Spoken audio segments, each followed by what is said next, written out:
Oh, hello. This is Estate Guru, and welcome to the third episode of our podcast, Talking Real Estate. Guess what are we going to be doing today? Of course, talking about real estate, peer-to-peer platforms, ETFs, and so on and so forth. It should be very, very exciting because for the first time on our podcast series, we have an international guest. Today with us, we have Alex Black from Northern Finance. Hello, Alex. Pleasure to have you. Thank you very much for taking me here in your office and trusting me that I won't destroy anything. So, Alex, I'm pretty sure that a lot of people who are watching us from Germany, and we have quite a huge German investment community, Yeah. they know who you are.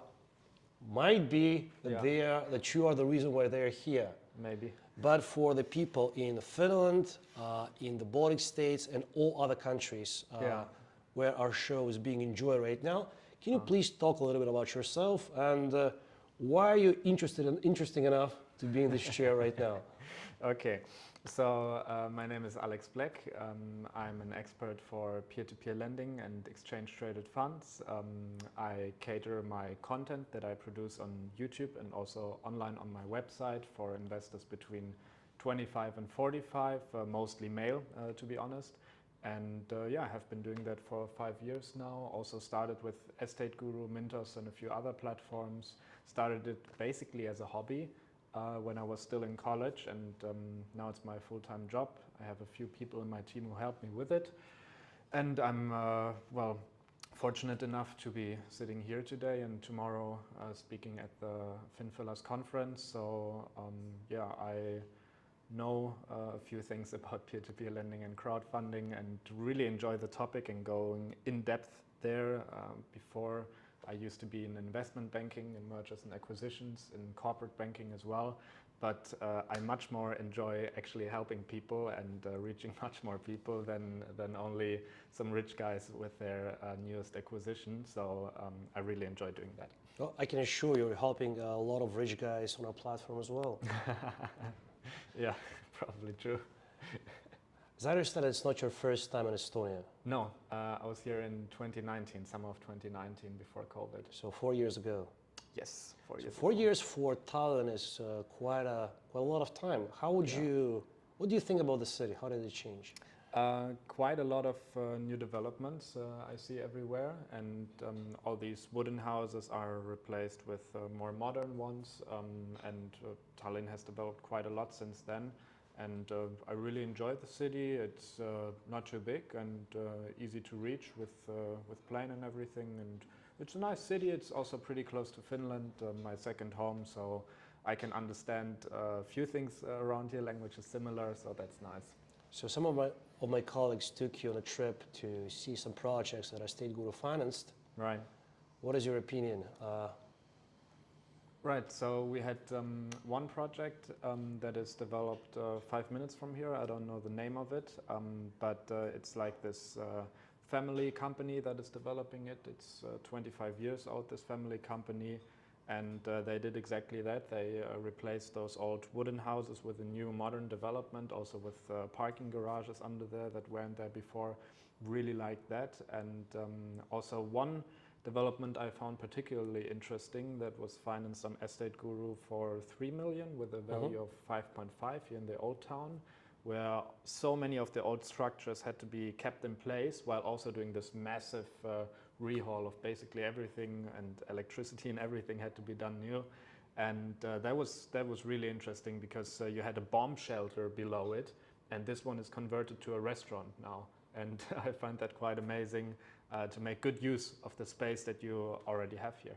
So did you manage to visit any, we call them sleeping districts? Okay. You know, those old districts of Soviet era buildings that house, quite a lot of population of Tallinn at the moment. Mm-hmm. Have you had any chances to visit them as well? Not yet, no. Maybe later today. Because I mean, we're always very, very, well, how should I say it? Very encouraged, very. We take German example as something that we strive to become in the future, because you had quite a lot of those types of buildings as well that you managed to completely turn around and make them a real asset to some of your cities. Yeah. So I really hope that in the future we'll be able to have something similar as well. Yeah, yeah, good approach. Just don't do the same politics as we did in Germany. That will help. But speaking about Estate Guru, as I understand, you've been an investor for quite a lot of time Yes. yourself. Yes. Can you talk to us through your experience with the platform?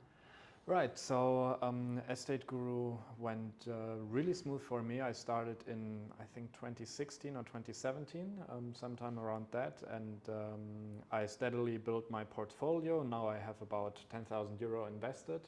And then when the German projects came, I also took a part in that. And now those unfortunately are in default and recovery right now. I think of my portfolio, it's about 35%, which consists of that portion, so quite a lot. And well, I worried also quite a lot what will happen now with this share of my portfolio. Will I lose it all, or will I get it back in 1.5, 2 years, which is like the usual recovery time? I think it's 18 months. So I was worrying about that, but the best thing when you worry is to actually check the facts and dig deep into the data and see what chances you have, talk with the people. And I'm trying to do that on my channel, and it's helping me cope myself with the fear of loss, because if I see that the processes are there, and they're sometimes taking a little bit longer, but they are going on. That helps me also steadily invest more money, because in a crisis, Warren Buffett said, be fearful when others are greedy, and greedy when others are fearful. Right now many people are fearful, so I'm being a little bit greedy. Are you fearful yourself? Not right now, to be honest. So 35% of your portfolio now is in default. Yeah, right? that's right. How do you understand default? Because we have quite a lot of questions about what default is, and sometimes it seems like a lot of people really misunderstand the entire concept. Right. How do you understand it? Maybe you can give a little bit of insight to our viewers on what default really means when we talk about crowdfunding platforms. Okay, so default, first of all, is the state when the borrower hasn't paid on time, and now the project has to be dealt with in some other way. When it's not the borrower repaying, the platform has to take over. And then it's a question of how good did the platform work before giving out the loan, like were the appraisals right, the loan to value, and was everything in terms of risk in order? And then the question is, how much can you get back out of it? Is it only a partial recovery, where you have maybe the borrower saying, okay, well, I want to extend my timeline with you until you are forced to sell it, so I'll give you like 30,000 or something to calm you down, dear Estate Guru, and give us a few more months and we will figure out a solution. So that might be a partial recovery. And also if it comes to an auction as a next step after that, if that fails, then the judicial process is going on, and then you also might only get a partial recovery where you get maybe 80–90% of your money back, just as an example, or you get a full recovery where you get all of your money back and also a nice return. I think the average return for those projects that were in default went down a little bit. I think it used to be 13% a year or two ago, and now it's somewhere around 8, if I'm not wrong. I don't know for sure, but somewhere around those markers. But let's see how the big chunk of defaulted projects is going to go from now on.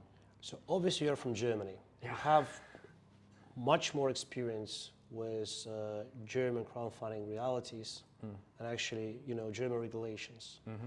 How long do you think one will have to wait to see any significant progress on the recovery process of those loans? Well, a lot of processes have started around 6 months, 12 months ago. So I would say around 1 year.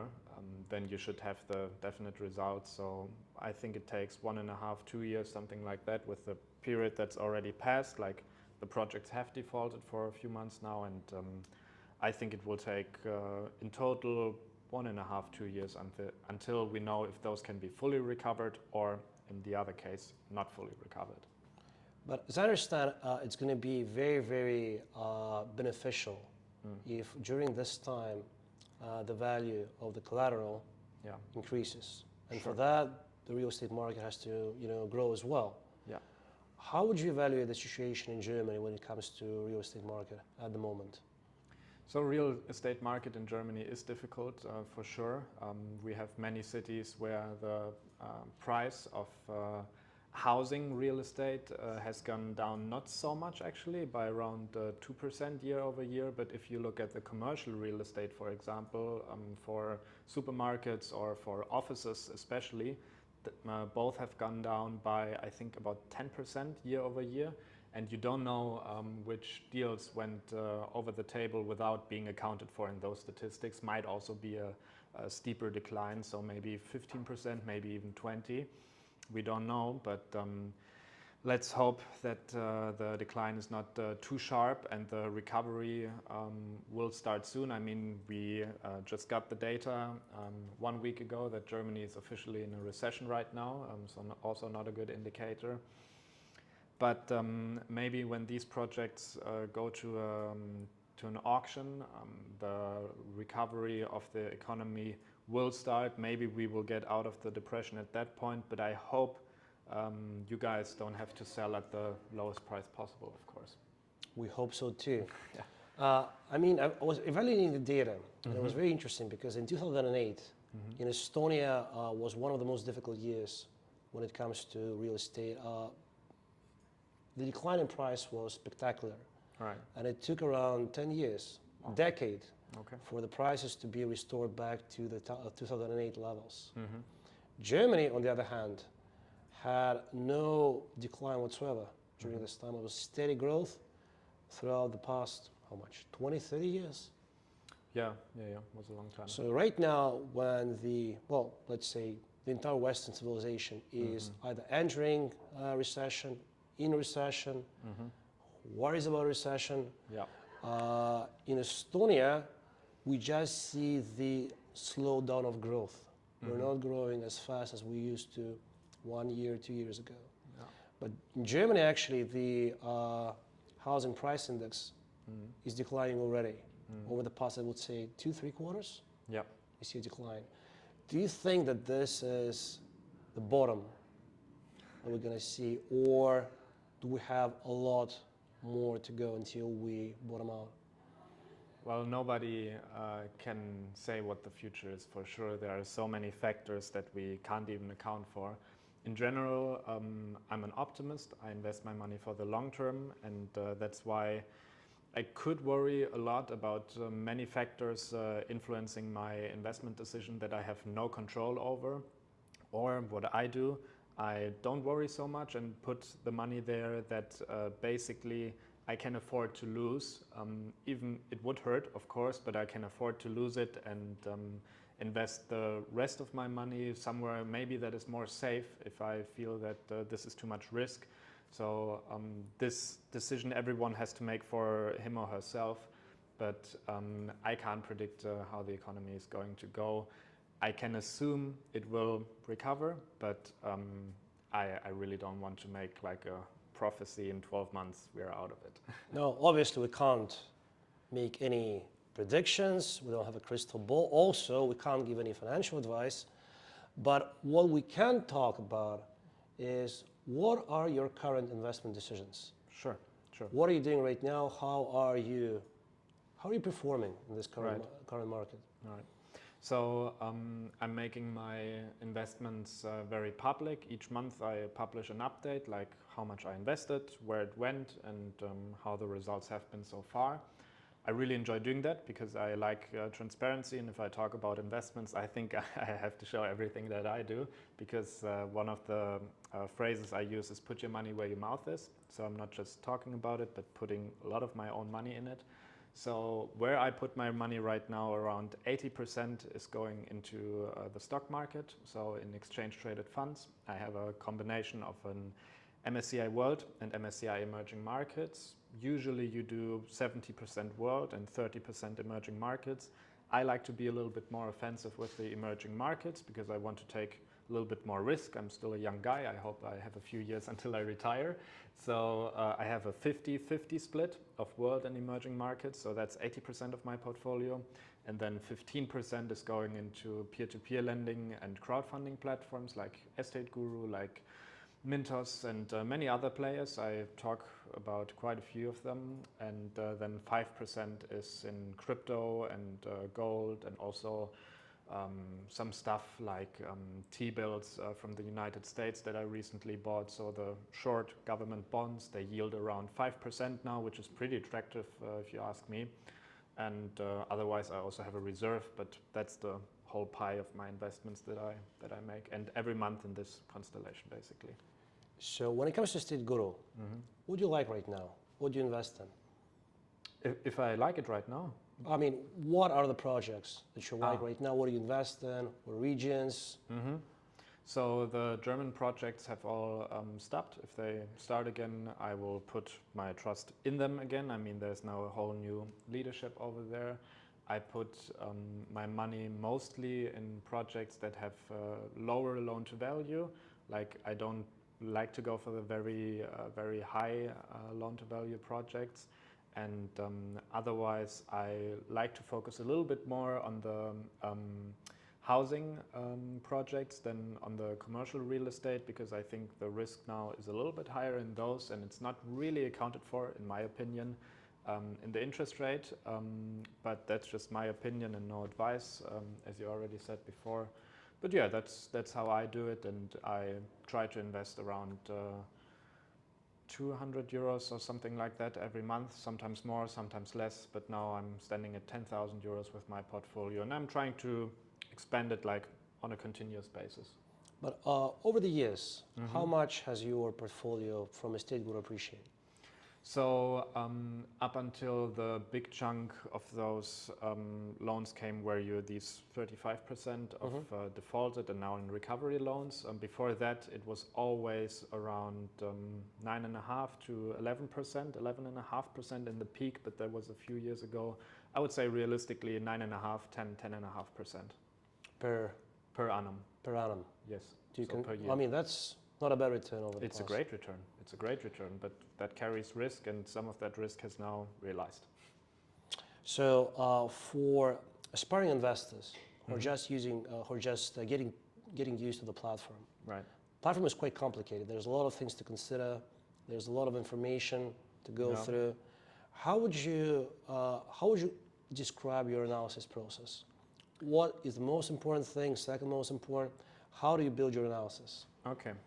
So first of all, you have to be sure of how you want to invest. Like, do you want to invest only for a very short period of time overall?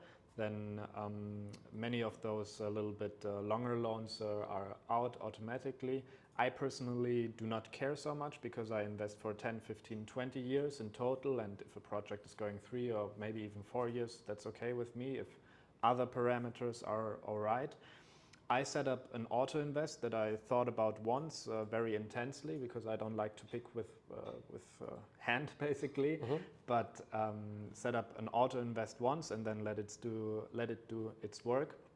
I'm glad that the barrier to entry for the advanced filters is now down. It used to be 250 euros. I think now it's 50. Yeah. Yes. So that's very important to me, and then with those criteria, I said I want at least a return of 11% in the current interest environment. Loan to value, I think for me, is maximum 65%, and otherwise I want first rank mortgage. That's also really important. Personal surety, or how's it called in English? I don't have to have that, but it's a nice add-on. But that's basically how I invest, and I think about it once, set up an auto invest, and then let it do its work. Any preferences on the regions, or just whatever falls in this category is okay? To be honest, I try to diversify a little bit across Europe. So there are many projects from the Baltics. So I try to limit those a little bit from time to time. But otherwise, I don't do too much. No, like, I don't go all in on the Spanish projects or whatever. So, I mean, yeah, that's what Warren Buffett said. He said, if you don't know what you're doing, diversify. Yeah. That's why I've been diversifying with everything I've ever done when it comes to investments, because I mean, no way I know we're remotely close to what is required to be successful. I don't know about that. So what are your takes on the next 12, 18 months for the real estate market in Europe? It will be a rough patch. I'm pretty sure it won't be a sharp recovery, at least not if the interest rates stay as high as they are right now. Let's see how that is going to develop. It's like the biggest factor I could think of that is influencing the real estate market. I would say interest rates stay high for at least some time, so maybe 1-2 years. I could be wrong again, but I think real estate will be in a ditch now for some while, but maybe after 2-3 years it will recover quite a lot. But still I'm investing because I believe long term there's great opportunity, but now for the short term nobody can tell, and there can be a lot of volatility in there, I would say, but we never know when this crisis is going to end. Maybe it will end this autumn, this winter already, when the European government says, please, dear European Central Bank, we can't afford to pay so much in interest rates, and then they will lower it by quite a lot, so you never know. So would you say that this decline in demand from the public in real estate in Germany, is it influenced by the increase in interest rates most of all, or the ever more expensive cost of living that we're experiencing right now as well? I think both. I think the cost of living crisis has been going on for a long time, but if you look at the inflows to money market funds, for example, with a fixed amount of duration, those have been massive in the last few weeks and months. So a lot of money is going from other branches of the economy into fixed income, and I think real estate is also one of those. But I would say in general, you have many factors influencing it, but I would say interest rate changes and increases that we have seen in the last one and a half years, those are the biggest factor. There was a lot of worry, especially in the autumn last year, how Germany is going to live through the winter. Yeah. I think that there was no fuel crisis happening in Germany over that time. So no. They bought for every price they could get it. So we can, be very confident that there's going to be no worry going into this autumn and winter. Well, I'm not a politician, but I would say Germany has still a very good credit rating, and if they want to spend ridiculous amount of money for fuel and gas, they can get it from the world markets. Is it a smart decision? We don't know, but I don't know. I don't think there will be actually a fuel or gas shortage. I don't think so. Any specific policies that your government has implemented to tackle this particular situation? Well, they built some LNG terminals for this liquid gas to import it from Qatar, America, and a few other places. But in general, I would like to have the root cause of this problem to end, the terrible war in Ukraine, and if that ends, a lot of problems associated and stemming from it will also end, and well, fuel crisis, gas crisis is also one of those. Okay, let's hope that this is going to happen, and sooner the better. That's right. Thank you very much, Alex. It's been a pleasure speaking to you today. Thank you very much. Very insightful. I hope we all learned a lot about the German situation, got our hopes reinstated, and are going to be optimistically looking forward into the future. We'll be back with the fourth episode of our podcast series very, very shortly. If you enjoy this content, please like and subscribe, or do not. I'm not a bagger. Thank you very much, and have a great day. Thank you.